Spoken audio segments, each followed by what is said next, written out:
It's been such a journey, Kim. And where you start is not where you finish. I feel like if we're not evolving, what's not evolving is dying. So in order to continue to grow, we continue to evolve. So like I said, I started with executive women coaching. And I did that for quite a while. Loved that. That was great. But what I learned over the course of time is that there were so many other ways for me to serve.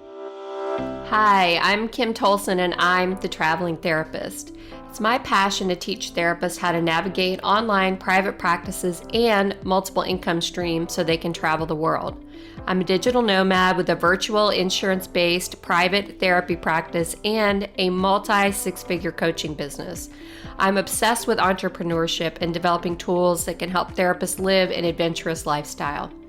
In this podcast, I will discuss my journey as a digital nomad. I'll chat with other traveling therapists and help you navigate the complexities of running an online insurance-based practice.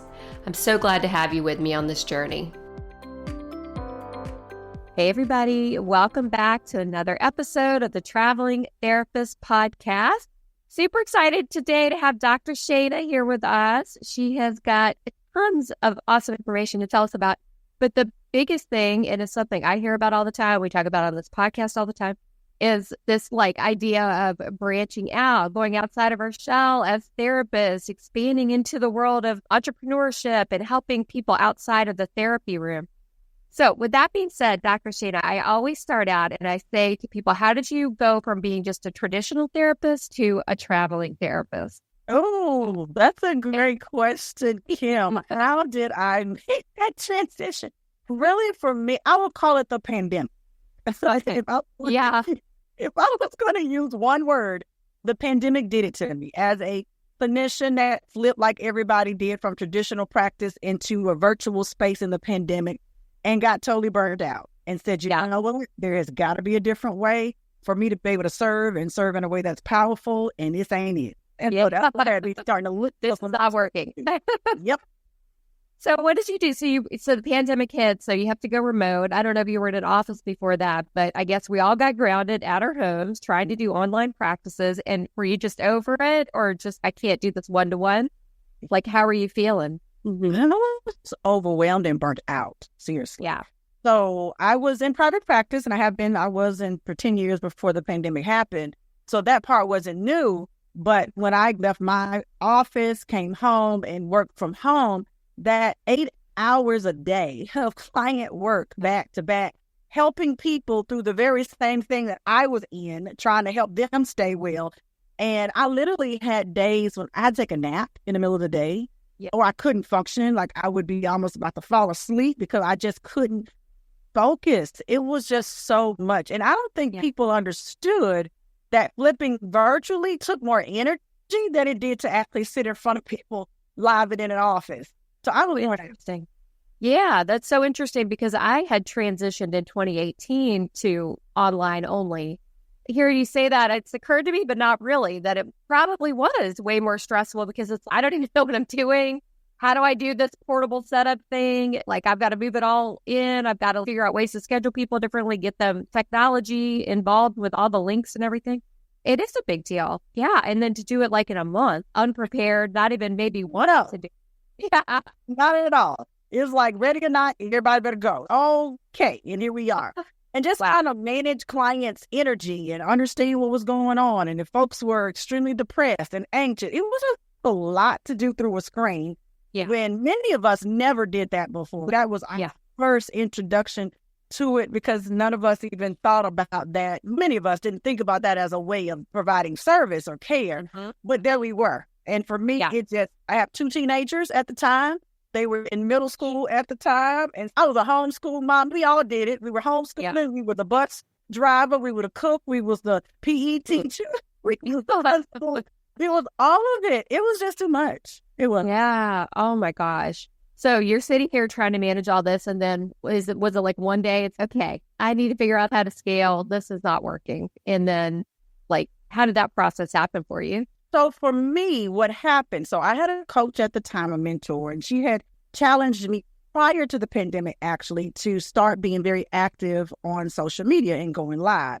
And so I had done that periodically. I'd do 30 days at a time. I'd have a live challenge. And so when we got on lockdown, that 90 days when nobody could leave home, I decided to show up live every day in that 90 days to support the people. That's why I said, I'm here to help the people.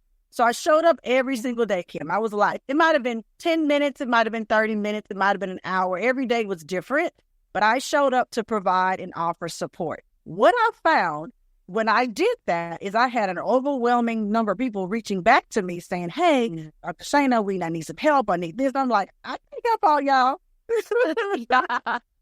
Not like that, because you live in Dakota and you live in Atlanta and you... Right. Yeah. Can I be your therapist? So what I did was I put those... It was women. So women is my specialty and always has been.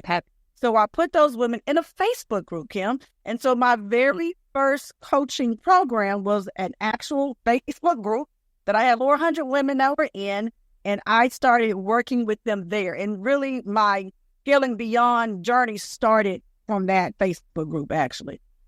That is absolutely amazing.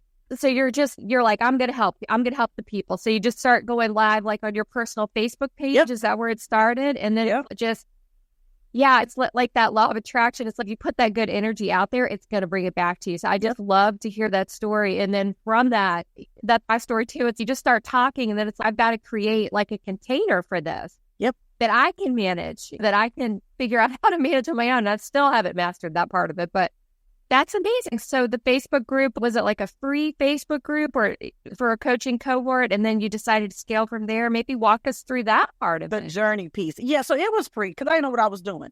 I was just in this time, but I got to help these people somehow. I showed up in there. I just started helping and serving and having weekly lessons about things, about anxiety, about whatever we were dealing with at the time. Nice. And then I started inviting women to get on live with me to have some conversation. And I was learning women were going through so many things. We had these amazing and powerful stories. And so from there, I said, you know what? Let me curate something very specific for women who really want to deep dive into this journey of wellness, because that's what it's turned into, was a wellness group that I began working with women who were executives or high achieving, who were struggling. Because what the pandemic did to me was highlighted where I was not taking care of myself. Exactly. And I began to realize as it was wreaking havoc on my well-being, that I had to do something to take better care of myself. So when I started to do that in the space of working with these other women, I'm like, I know it can't just be me. If Dr. Shana is struggling, I know my sisters are struggling in this way. So I've opened up the conversation around wellness, around self-care. And so what I created was an executive wellness coaching program for the high achieving woman. And so then that turned into a paid coaching program where when I started, I was really just there helping and serving everyone. And then it became more narrow as I began to see what the needs were. And over time that has shifted multiple times, but that's where I started for sure. That's incredible. Yeah. So let's talk about, before we hit record, we were chit-chatting a little bit, and you had brought up the thing that everybody struggles with going through this stuff, and that is imposter syndrome. On the outside looking in, even probably with your students, it looks, I hear this all the time, yeah, Kim, but it looks like you've got it all together. You know exactly what you're doing. It's no. In the background, I was just like you, Dr. Shana. I was like, it's like, hey, I got to build something. I don't know what to do. So my friend Megan always says, like, flying the plane as I'm building the plane. That whole analogy. And the whole time, there's all this imposter stuff going on in the background. Who am I to do this? I don't know what I'm doing. I don't have a whole Zoom groups for thousands of people, like all of it. So can we talk about that side of it for you? What was the imposter syndrome like for you? And you probably have coached on this too, I'm guessing, if you're with the high achieving people that you're helping. I'm sure you guys talk about this, but maybe we could talk about it for the listeners. Listen up, y'all. Go get your pen and your paper, because this right here, this the money shot right here. We figure this out, Kim. We got everything else done. Yeah, I know there. I'm still working on it. It is a work in progress, Kim, to your point. But part of what especially for therapists, and this is because once I worked with the wellness side and I shifted to working with therapists, because they kept asking me, how are you doing all this? About the Shana, I decided to create a program for therapists. And having this conversation with us specifically, what I keep hearing and what I experienced was, that's not what I was trained to do. Who's going to believe me? Like, how do I have anything to say? Who's going to listen to me? Who's going to pay for that? how do I bill for that? There's no CPT code for this, so I don't know what to do today that we're talking about doing. And then I began to question, okay, I don't want to go to therapy jail, and I don't want to break any rules and all of these things. And I kept finding myself being pushed back in a box that says the only thing I can do is see one client at a time, in this case, across a virtual screen. Like, I can't do that because it just doesn't work. No, too much. I'm sworn out. It's too much. And so I began dealing with all those thoughts myself. So the biggest difference for me was actually getting myself some coaching around what it was. And I will tell you, when my imposter syndrome disappeared is when I got coaching from a mentor who was also a former therapist, because for me, that was a big deal because I needed them to understand how I think and where I come from. Yeah. And so when I began to put together a program that was based on the things that I know to work and I know to be true and I know that support people, because I've been doing this for 20 years. Hello. Yeah. I've helped thousands of people through some really difficult times. So I know what I'm talking about. But when I put that together and I saw it work for the first time, I was like, oh my goodness. When I had my first coaching client tell me, Dr. Shana, you just don't know how much you saved my life. You don't know. Okay, this stuff translates, y'all. It translates. So how can I be an imposter when I'm the same Dr. Shana that has shown up for 20 years helping all these other folks? And now all I'm doing is shifting that expertise and that genius into another frame. It's the same expertise. It's the same me. It's the same you. You're just putting it in a new frame. And so when I realized that I could call myself an expert, not because I know everything about everything, because I don't. I know enough about what I know well, and I do very well. And what I don't know, I can go ask, research, get supervision on, or get mentored or coached up in, correct? And so I realized that I am an expert at what I do. Then I was able to put aside the imposter syndrome and operate in my genius, because I know I'm good at what I do. There ain't no doubt in my mind. And I know you're good at what you do as a clinician. You have been well. You guys do dollars you paying back. Hello. Yeah. You better be paying back all those lessons. Yeah. Exactly. So lean into your actual expertise. Lean into, when you think about the people you've helped over the years, when you ask a client who's at the brink of suicide or who had an attempt and had came back and you walked them through it and now they're thriving, do you think they're going to think that you're an imposter for showing up a different way? No, they're grateful that you showed up. Absolutely. It's a mindset shift, Kim, that I had to go through and that we all have to create, that allows us to operate in this other space and understand that it's necessary for us to truly serve in a massive way. And for me, it comes from that same place, that authentic place of just wanting to help. And trying to remember what coach it was, because I had lots of coaches too over the years to try to help me get through that part of it, to be the expert and to learn how to do that. And it's basically, as long as you're coming from a place like authenticity and wanting to just share your knowledge with the world, you're going to be okay in this space pretty much, because it's authentic. You're not in it for the money or whatever. And as you said, as therapists, we already have that innately, most of us anyway. We're not too burned out if we haven't gotten to that place where we don't want to help anybody. Yeah. I love that so much. I wonder if you could talk a little bit about the process from I'm a therapist and now I'm going to be a coach. What did you have to go through to learn, okay, what's the difference in coaching and being a therapist, and what do you have to look out for?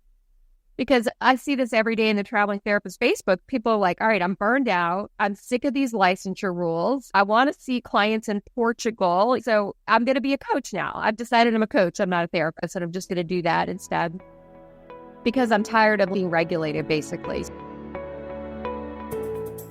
OWL is a comprehensive HIPAA compliance solution that helps you manage your practice, meet with your clients virtually through video therapy, manage client appointments and client records seamlessly, streamline your claims process, and communicate with clients securely through OWL's client portal. Visit owlpractice.com/Kim Tolson for an offer of 50% off your first 6 months.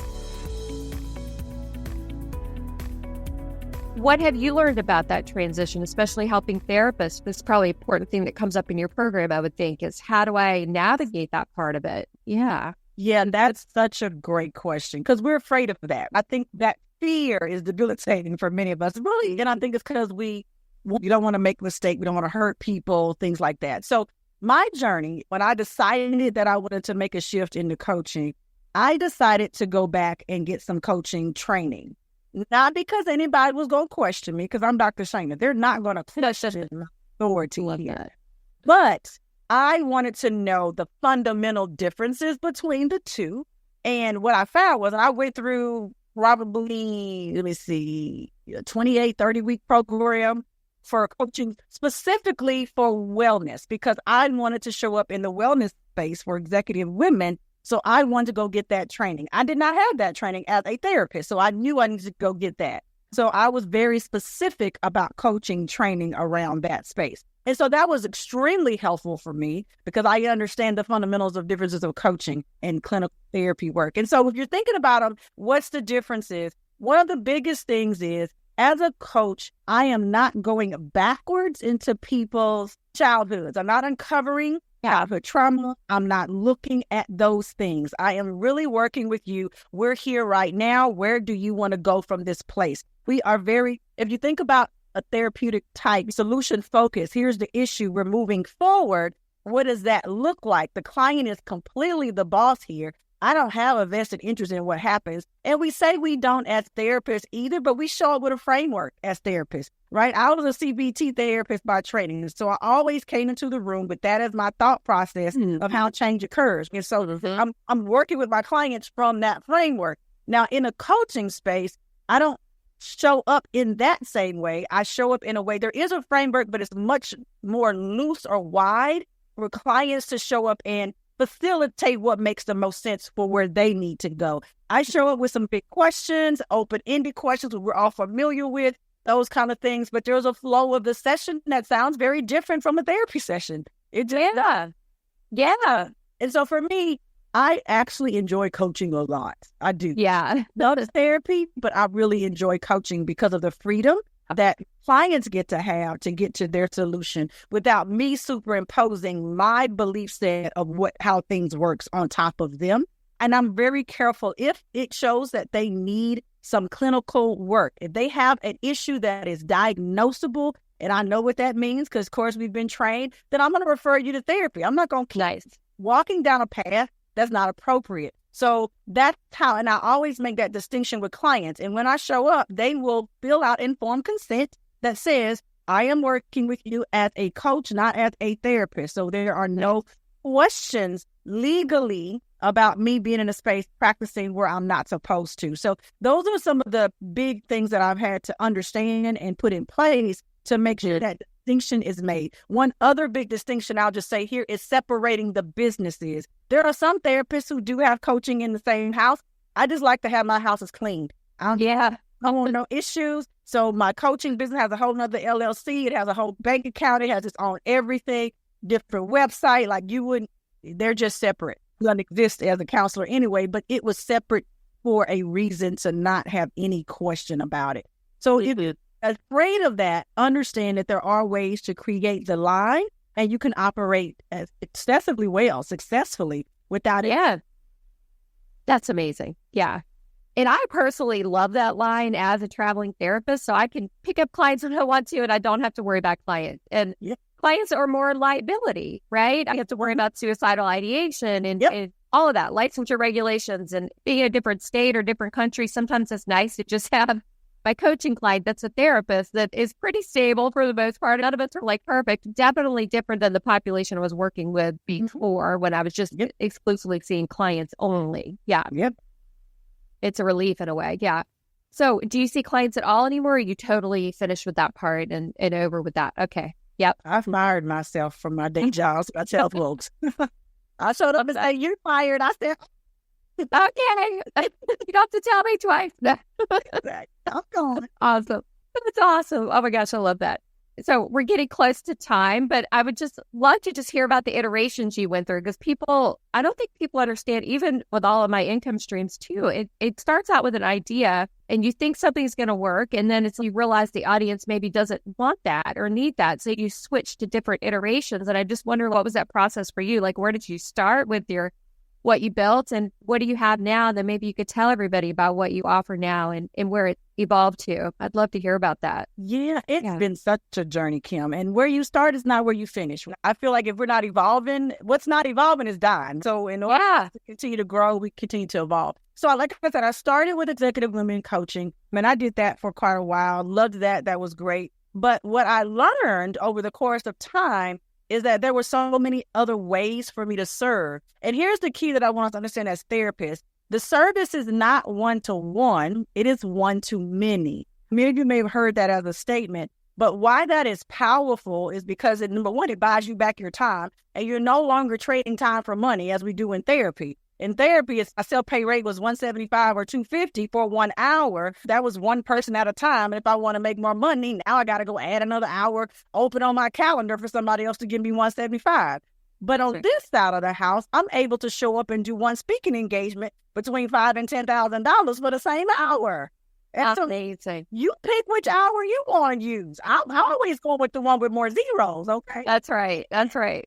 And it's not just the money, but think about it. You're in a space of being able to serve more people. So speaking, as I'm saying this, it is the number one top of my house. When I'm thinking about there's 7, what I call them, rivers of income that we have as experts and practitioners that we can tap into. Speaking is the top of the house. If you are not speaking, you're leaving money on the table because you can't get in front of a room. So again, 1-to-1 versus 1 to 200, 500, 1,000, to however big that room is.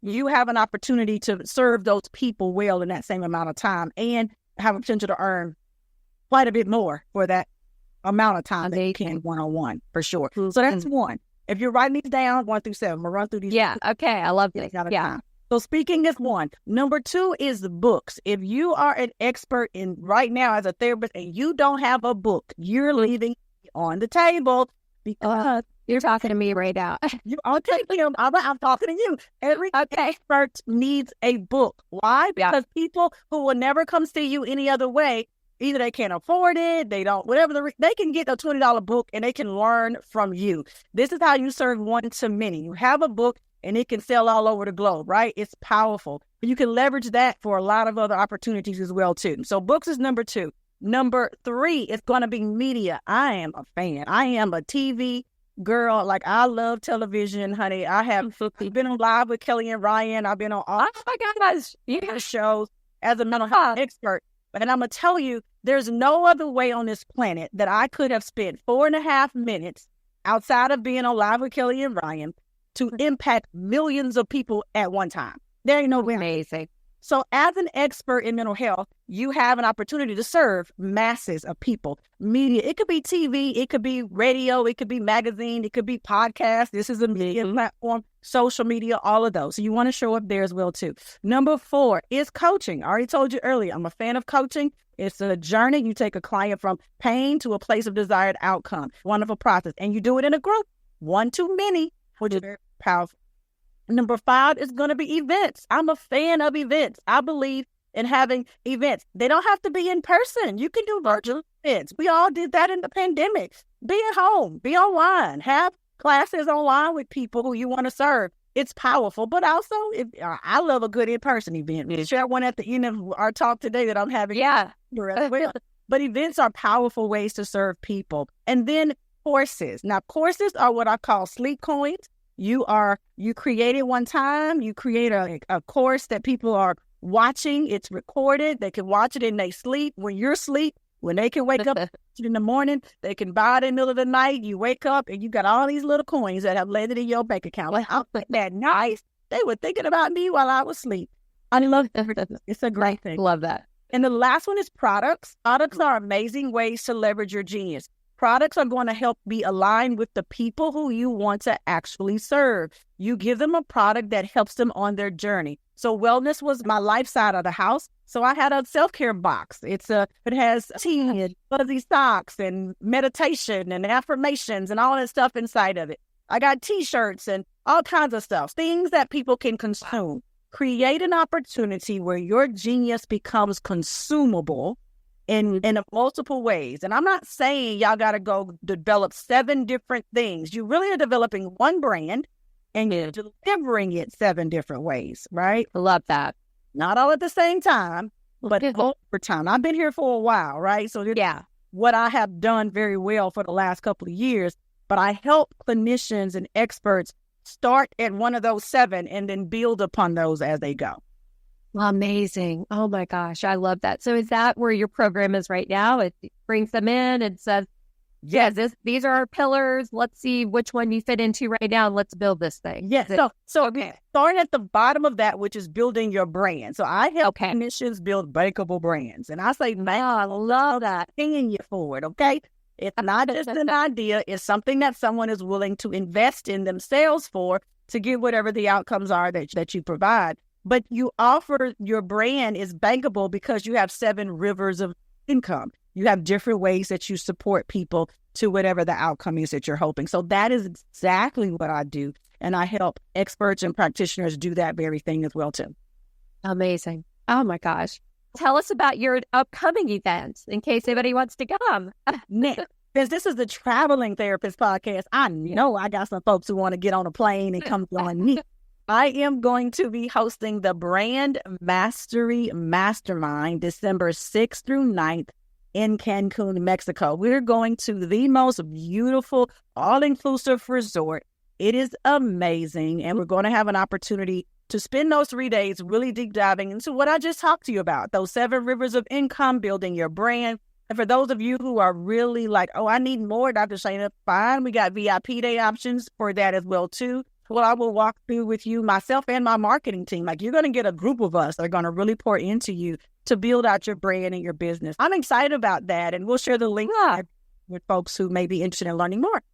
Okay. Amazing. Thank you so much. I'm excited to share with everybody. And I've never heard it really put into that 7 pillars like that. It's so amazing to just think about you're building this brand and these are the ways you expand in all of it. If you can get there, it's amazing. Yes. Have your, what do you call it? Your zone of genius in every way. Yes. This is how you leverage your genius and love it. Deliver it in 7 different ways. Yep. Amazing. So how do people find you if they want to work with you? I would invite all of you to go visit me on thebrandtherapyacademy.com. There you'll find information about me, even about the mastermind, a free gift, and some other things about who I am, what I'm doing, and really working to help us show up and make power moves as clinicians in this space, for sure. Oh, amazing. Thank you so much for taking the time today. I really appreciate it. You're welcome. Dr. Shana, thanks a lot. Thank you. Thank you so much for listening to the Traveling Therapist podcast. For show notes, links, and downloads, head over to thetravelingtherapist.com, where you'll be able to learn more about my journey, the courses I've created for you, and other exciting resources to make your dreams become a reality. If you've enjoyed this episode, please share with your traveling therapist friends, subscribe to the podcast, and if you love this episode, please leave a review.